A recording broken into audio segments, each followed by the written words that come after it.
La Universidad de Guadalajara se ha comprometido con las metas de calidad establecidas no solo por el Gobierno de la República, sino también a nivel internacional y ha incrementado su matrícula. Hoy la Universidad de Guadalajara tiene fuertes problemas por consolidar su papel como formador educativo y sobre todo académico. Estamos con el diputado José Trinidad Padilla López, que a nivel federal encabeza la Comisión de la Educación de la Cámara de Diputados en San Lázaro.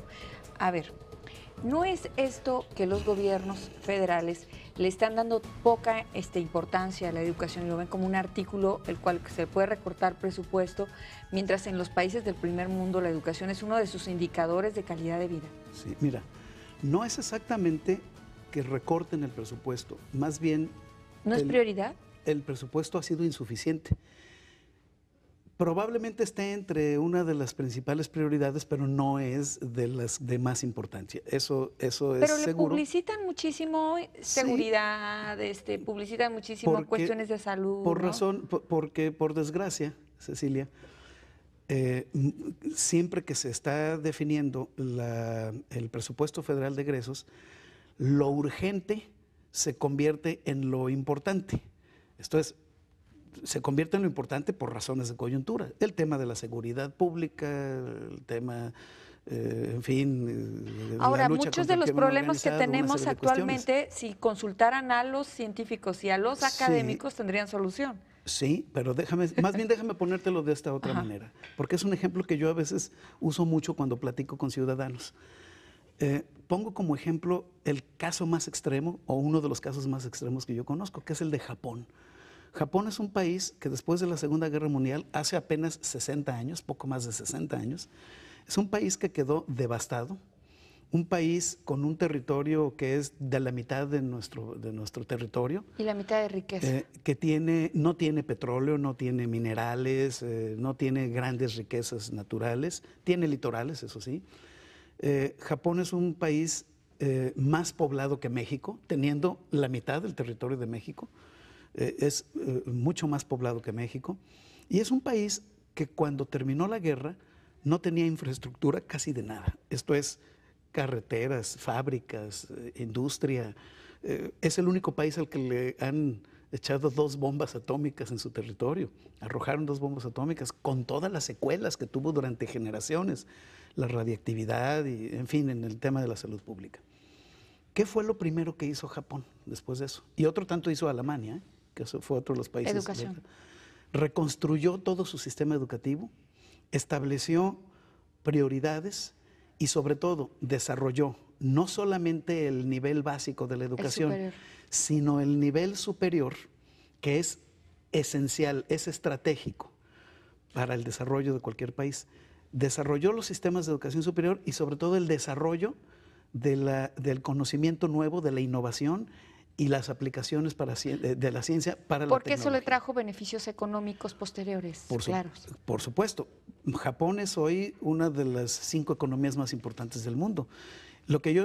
Y otro tanto hicieron después, muchos años después, Corea, por ejemplo, Taiwán y otros países que tuvieron una emergencia económica. OCDE, que es un indicador internacional, nos dice que México es de los países en medio que se le aplica a la ciencia y al desarrollo educativo superior. Estamos como a media tabla. Sí, pero mientras perseguimos ser una potencia mundial, claro, ¿no? Claro. Ahora, el problema que no se ha comprendido tal vez con suficiente claridad es que invertir en desarrollo de conocimiento, en desarrollo de ciencia, en desarrollo de tecnología y en educación superior es invertir en un sector que es el más dinámico en el siglo XXI para la generación de empleos. Hoy en día, la principal fuente de empleos, y cada vez lo va a ser más, es el sector del conocimiento. Es el sector del conocimiento aplicado, es el sector terciario de los servicios, en fin. Incluso en el sector primario, en el sector de la agricultura, ya está teniendo más relevancia el valor agregado que tiene el uso de tecnologías para las hortalizas de invernadero, para toda una serie de desarrollos que generan más productividad. Hasta para la prevención de salud, entre más inviertas en ciencia, menores Entonces, números, México invierte el equivalente al 0.5, para redondear, porque es el 0.40 y algo, ponle tu 0.5% de su Producto Interno Bruto, lo invierte en el rubro de investigación y desarrollo, que le llaman. ¿Y Estados Unidos? Estados Unidos invierte alrededor de 3.5% de su Producto Interno Alemania Bruto. el 5.2%. Bueno, no, para ciencia y tecnología no. Es en general para todo el sistema educativo. México invierte de su Producto Interno Bruto, tanto en inversión privada como pública, alrededor del 6%, 6 y pico por ciento. Dicen algunos analistas de la OCDE que una cifra razonable serían alrededor de 8% del Producto Interno Bruto.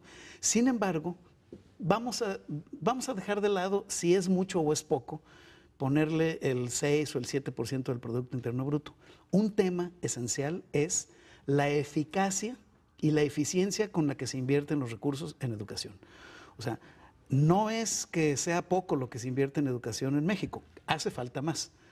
Es muy importante que lo que se invierte sea correctamente invertido, sea bien administrado, por supuesto, y que se mida con base en resultados lo que se va haciendo.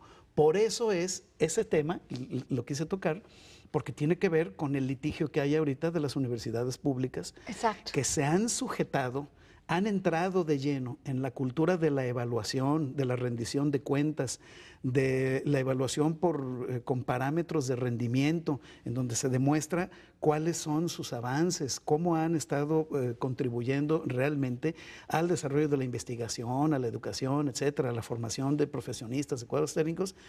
Pero en reciprocidad no se ve que haya habido un interés por incrementar los recursos que esas instituciones Fernando Amezcua pregunta al invitado, merecen. ¿este movimiento que usted lidera a nivel nacional tiene un objetivo político? Sí, por supuesto, es un movimiento político. El Movimiento Nacional Tecnológico Universitario es una organización, es una asociación civil adherente a un partido político, que es el partido en el que yo milito, el PRI, y no es una organización académica, es una organización política que va enfocada y va encaminada hacia el mundo académico, hacia universitarios, hacia trabajadores de la educación, en la ciencia, en la tecnología, en las universidades tecnológicas, y tiene la finalidad de posicionar los temas de la educación superior como en la agenda pública como una prioridad y en la agenda del partido como una prioridad. Paulina Salazar, ¿por qué le da tanta importancia al tema de la educación cuando las encuestas dicen que le preocupa más a los mexicanos la seguridad y la economía? Pues porque si la educación está bien, la economía también. Sí, porque exactamente, mira qué buena respuesta, por supuesto. ¿No? Porque muchas veces, por desgracia, lo estratégicamente importante no es evidente por sí misma o no está en el primer plano de la percepción de los ciudadanos. No está en el primer plano de la percepción de los ciudadanos.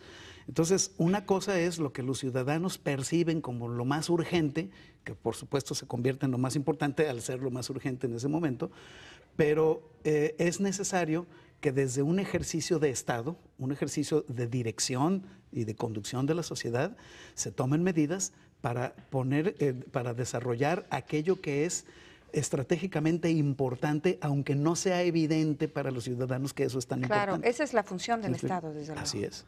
Vamos a ir a una pausa. Les recuerdo que tengo el 36 36 14 44, 36 56 34 44, @Márquez_Cecilia. Tengo al diputado Trinidad Padilla López. ¿Tiene usted preguntas sobre la educación en México? Aquí está el diputado y la responderá.